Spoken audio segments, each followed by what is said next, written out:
There is a seed time and a harvest time. In today's video, Dr. Mensa Otabil talks about the harvest time. Keep watching. I'm talking about harvest time. This is part one of harvest time because I'll cover the subject of harvest time in two parts. I would start today and then I will conclude next week, God willing. So let's get to our foundational text in Genesis chapter 8, verse 22. And it reads, while the earth remains, seed time and harvest, cold and heat, winter and summer, and day and night shall not cease. There is seed time, the passage says, and there is harvest. But we also considered that seed time or harvest does not immediately follow seed time. That after there is seed time, there is a time, although not spoken of directly in the passage, but real, a waiting time before the harvest time. And if you miss the waiting time, the harvest may not be all right for you. But today we will focus on the harvest. So, what is a harvest? What does that mean when we say that it is harvest time or a time for you to harvest? Remember, these are agricultural terms which have other applications, spiritual application as well. What is a harvest? A harvest is first the result or outcome of an action or effort. The result or outcome of an action or effort.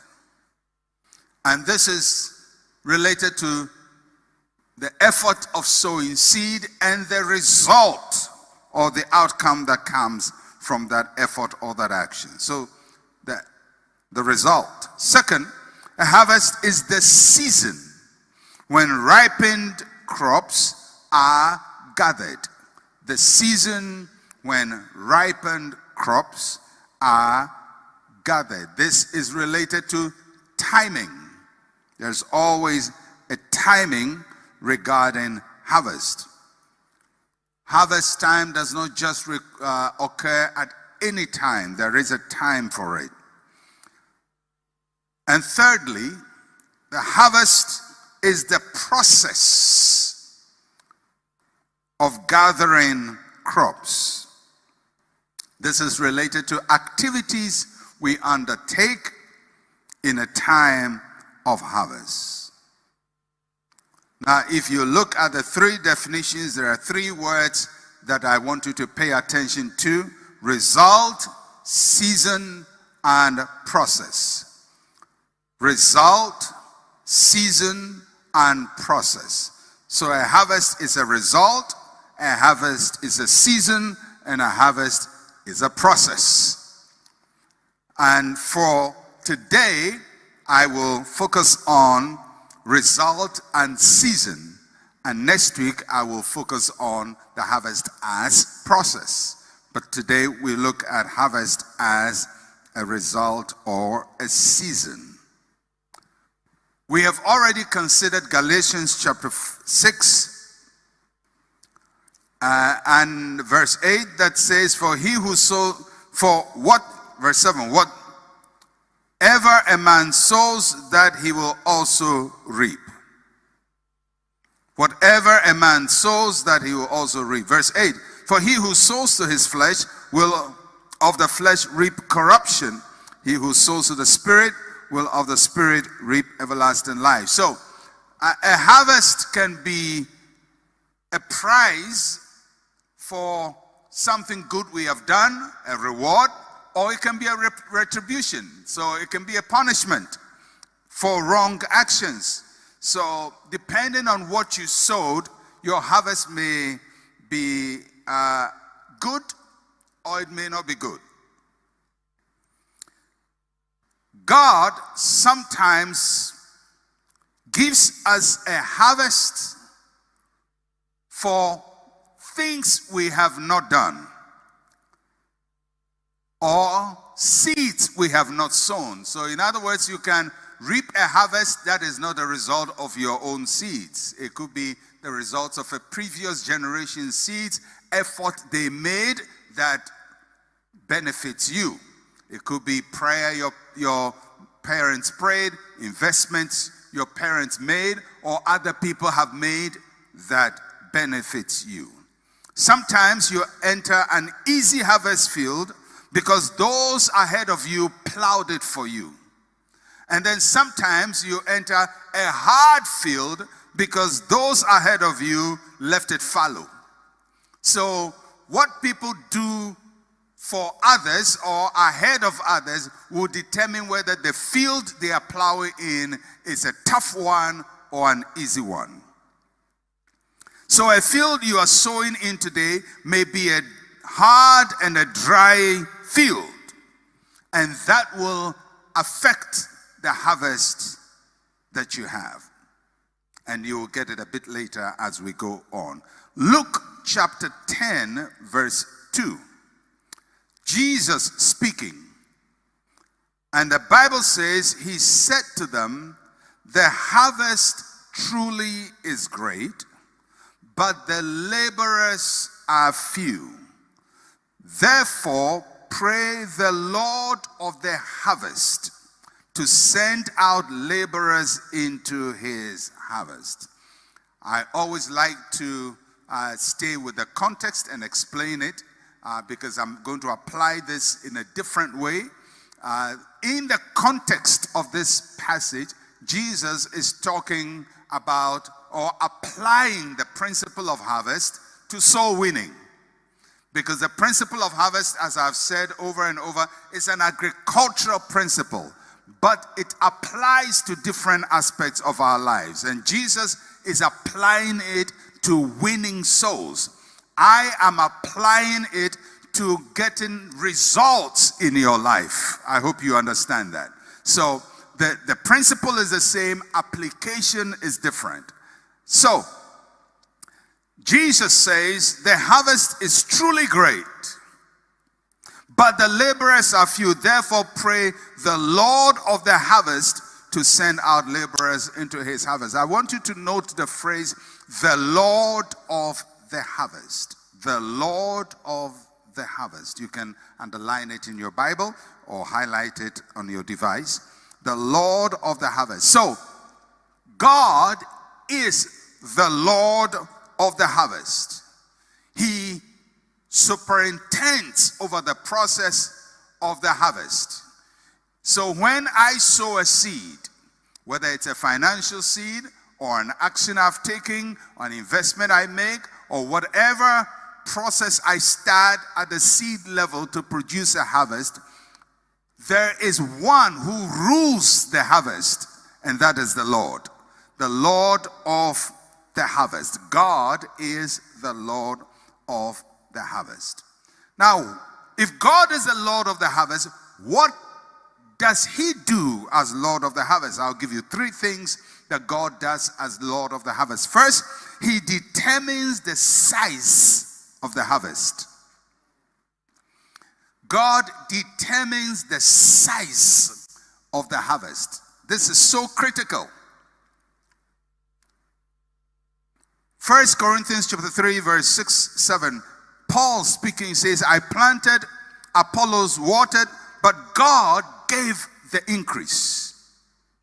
So then neither he who plants is anything, nor he who waters, but God who gives the increase. God is the one who gives the increase. The word increase in this context means the extent of growth. The extent of growth. In the parable of the sower, Jesus indicated that a harvest can be 30-fold, 60-fold, or 100-fold. Not all harvests are the same. We don't get the same outcomes from the Lord. So we can all sow, but the Lord of the harvest determines the size of the harvest.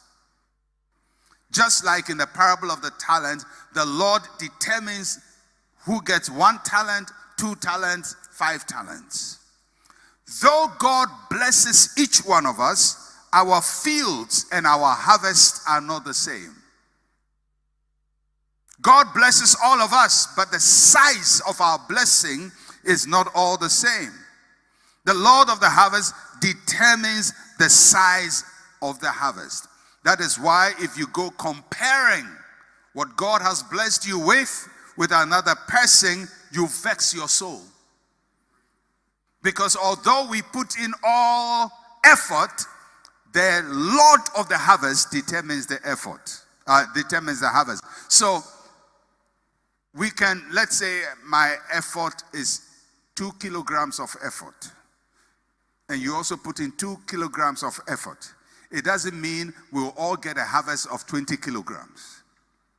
The Lord of the harvest may determine I get 5 kilograms of harvest and you get 100 kilograms of harvest. Why? Because He's the Lord of the harvest. So it's not so much about your seed alone, but there is one who determines the outcome. So He determines the size of the harvest. Not only does He determine the size of the harvest as the Lord of the harvest, He appoints the times of harvest. He appoints the times of the harvest. Jeremiah chapter 5 verse 23 to 24. But this people has a defiant and rebellious heart. They have revolted and departed. Forget about that. You haven't revolted and departed, but verse 24. They do not say in their heart, let us now fear the Lord our God, who gives rain, both the former and the latter rain in its season. He reserves for us the appointed weeks of the harvest. That's what I'm getting at. God reserves for us the appointed weeks of the harvest. So in the season of harvest, God appointed the weeks of the harvest. So let's say the season of harvest is, just for purposes of illustration, it's June to August. That's the season. But God appoints the weeks, whether my harvest comes first week, second week, third week, fourth week, fifth week. So not only does He determine the size of the harvest, He determines the weeks of the harvest. So some people's harvest come earlier than other people, and the size differs.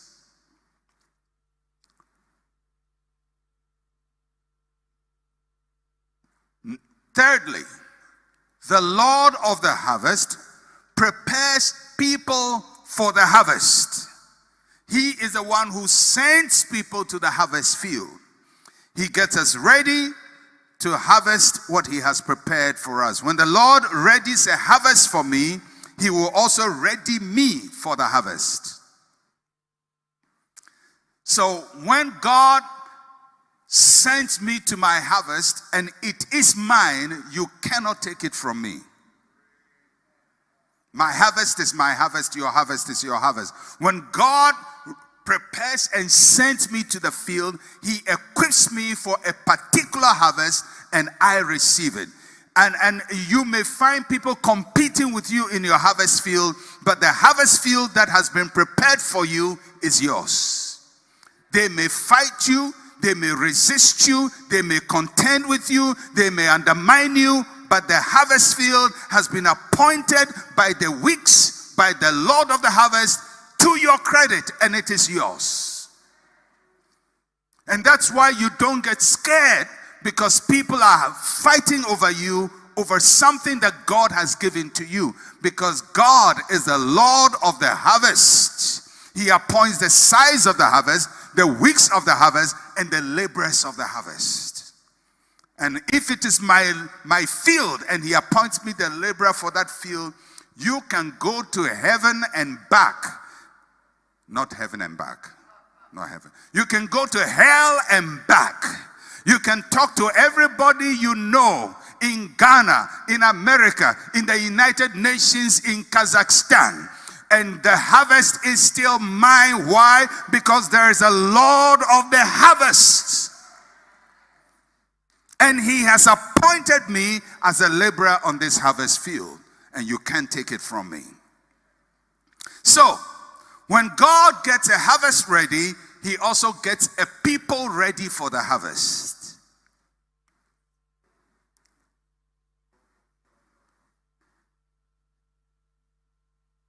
In Matthew chapter 13, Jesus indicated in a parable, the parable that we normally call the parable of the wheat and the tares. Matthew 13 from verse 24 downwards. Jesus told the parable, and the essence of the parable is to indicate that a harvest field can be mixed. Because a man sowed wheat in his field, and an enemy sowed tares in his field, and created confusion in the harvest field. In verse 30 of Matthew chapter 13, this is what the master, the Lord of the harvest, says. Let both grow together until the harvest. And at the time of harvest, I'll say to the reapers, first gather the tares and bind them in bundles to burn them, but gather the wheat into my barn. This is so important, I don't want you to miss it. In your harvest field, the enemy can misdirect a harvest. Can misdirect a harvest. You say, Pastor, what do you mean by that? Sometimes as we wait for the Lord to give us what we have desired of him, the enemy can present something that looks like a miracle. It looks like this is what I've been praying for. It may be a business opportunity, a career opportunity, a relationship opportunity. It looks like it, but it is tares. And if you don't have the patience to wait, you're going to harvest something that is not your harvest. And each one of us have had those experiences. We thought the Lord has given us something. We took it, we even testified about it, and realized the thing was just misery. It wasn't from the Lord. It wasn't wheat. It was tares. So you have to be very careful. In every harvest field, we require discernment. You require discernment. Not everything that looks like your miracle is a miracle. It happens in every way. You're praying for a business opportunity, a door opens, and you rush into it, and you realize it didn't lead to a good place. It led to a bad place. You pray, Lord, give me a husband. Something shows up, and you grab it. Something shows up. It looks like the answer to your prayer, but it is not, because the enemy can confuse your field of harvest. How do you know the enemy is confusing you? Anything that puts a spirit of haste in you, that doesn't allow you to pray about and wait, be careful of it. Because the spirit of the believer is not a hasty spirit. He that believes in the Lord shall not make haste.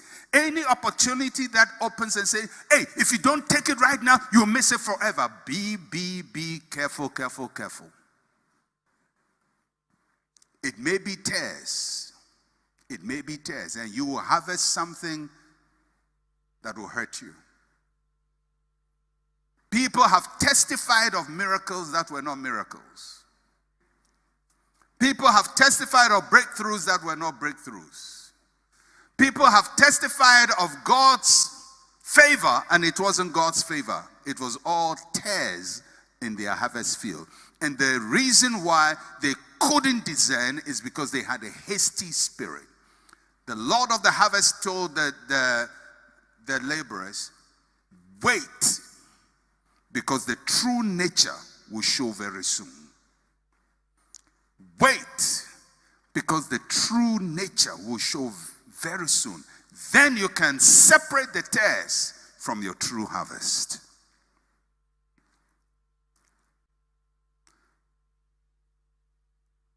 When God blesses you with something, he doesn't give you hastiness about it. It doesn't mean be slow. It doesn't mean don't be quick. But anything that makes you feel like you have to do some extra quick something to get something, otherwise it will not be there, be careful about it. Be careful about it. It will pierce you with sorrows and hurt you so bad, because it looks like wheat, it is tares. It takes patience, discernment, and waiting on the Lord to see the right harvest. All right. Stages of a harvest. A harvest goes through several stages, 4 of them.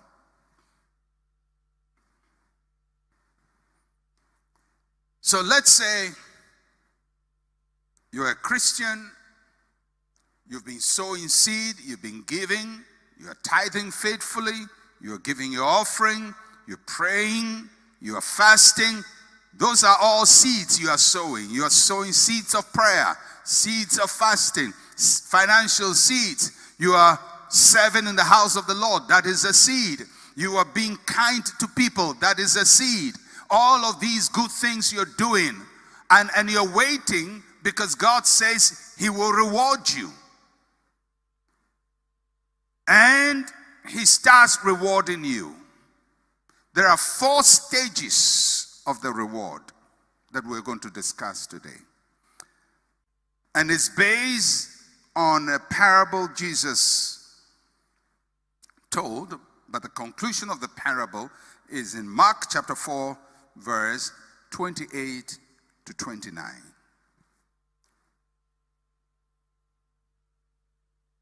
You've worked hard, you've been diligent, and what you have worked for is beginning to show results. Mark chapter 4, verse 28, 29. For the earth yields crops by itself. This previously talks about a man who has sown in his field. And then this one is talking about how the harvest starts. For the earth yields crop by itself. First, the blade. Then the head. After that, the full grain in the head. But when the grain ripens, immediately he puts in the sickle, because the harvest has come. So here is a person who has sown in his field.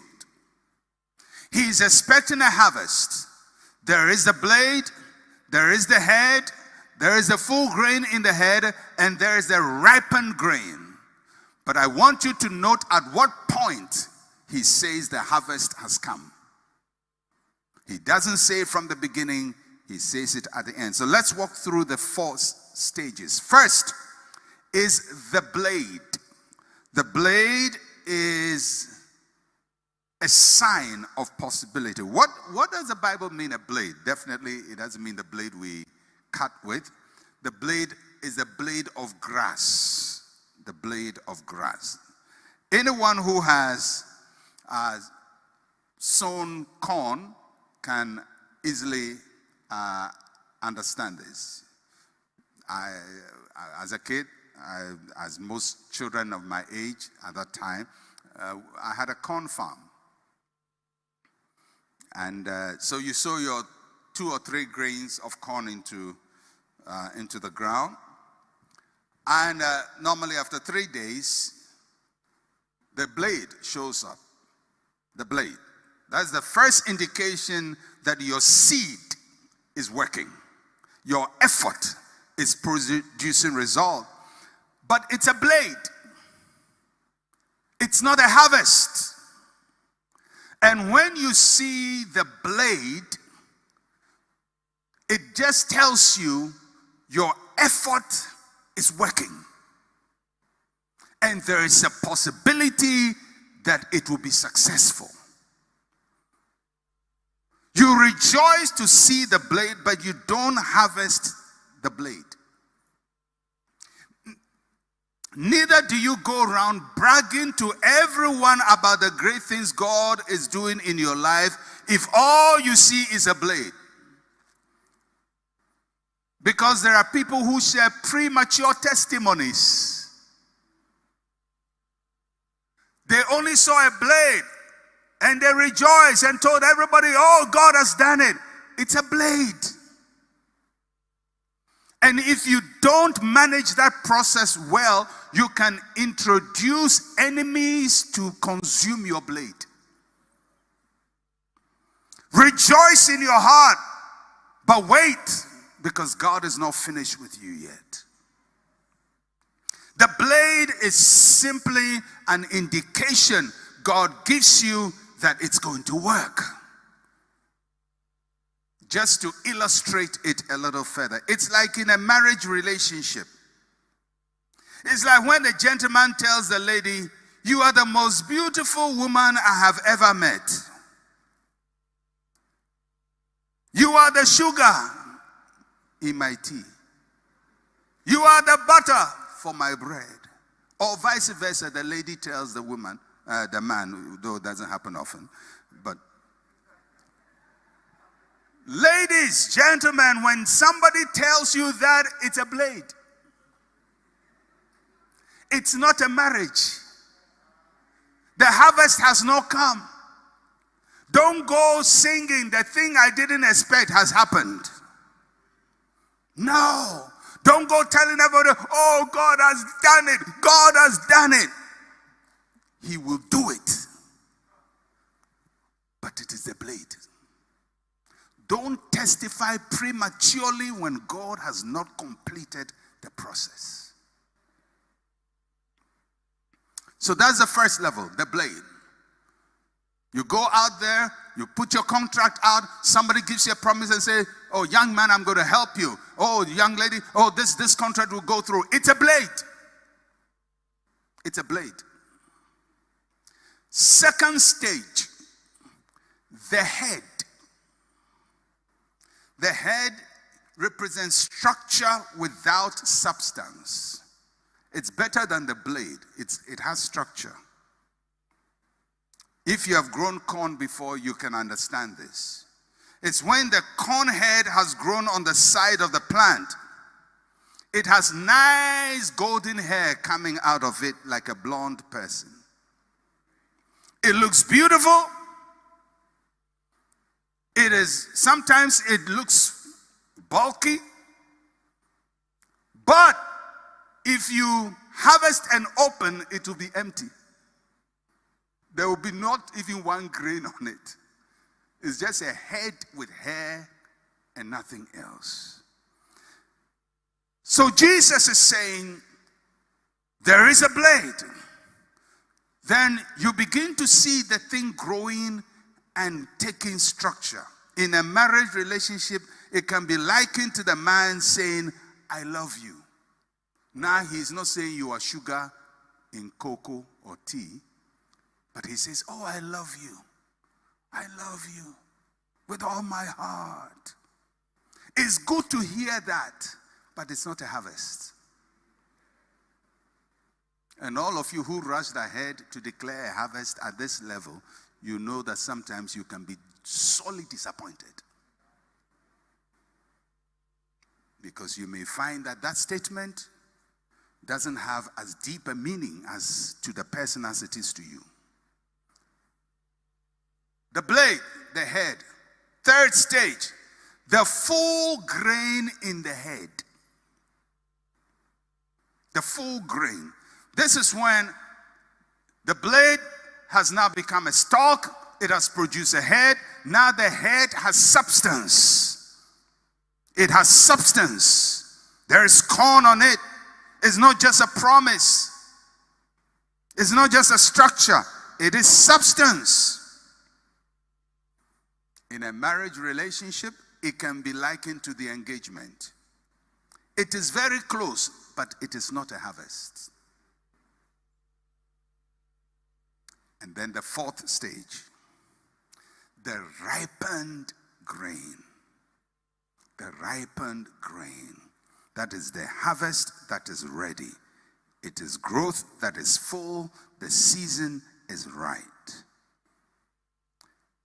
But when the grain ripens, immediately he puts in the sickle because the harvest has come. The blade was not a harvest. The head was not a harvest. The full grain of corn on the head was not a harvest. They were all processes leading to the harvest. It is only when the corn had ripened on the head that Jesus says he puts in the sickle. Why? Because the harvest has come.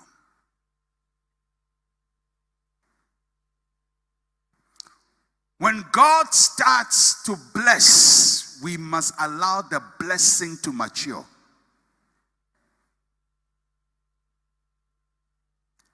You don't harvest a blade. You don't harvest a head. You don't even harvest a head with corn on it.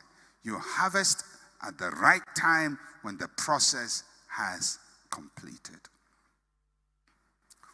What does this tell us? I have tried to apply it to marriage, but it applies to every other area of our lives. If you are a pastor, you go through that.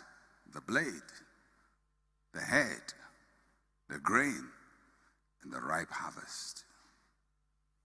If you are a businessman, you go through that. You start well. You make an investment. You start working so hard. And you see things beginning to flourish. It's not your harvest. You have to protect the blade. You have to keep the wild birds away from the blade. And you work hard. That's not the time when you start living good. Then you get the head. That's not the time to flex. Then you see substance. That's not the time to flex. There will come a time to flex. There will come a time for you to shout. But you don't shout ahead of time. Because one of the things people do when God starts blessing them, they attract enemies they can't fight. And sometimes you testify to people who will destroy you. You open your secret to people who have no interest in your harvest. Because you have no idea who wants to steal your harvest. You testify ahead of time, they will steal the field from you. So you wait till the harvest is ready, and God says, now take it. And at that time, no one can stop you. The field is ready. He has sent laborers to the field. You can't stop that. But before that, you can be stopped. So, where are you in your harvest season? Are you at the blade level? Are you at the head level? Are you at the full grain level? Are you at the full mature stage level? Next week, I'm going to talk about how to harvest what God has given to you. The main Bible verse was taken from Genesis 8 verse 22. A harvest is a result or outcome of an action or effort. A harvest is a season when ripened crops are gathered. A harvest is a process of gathering crops.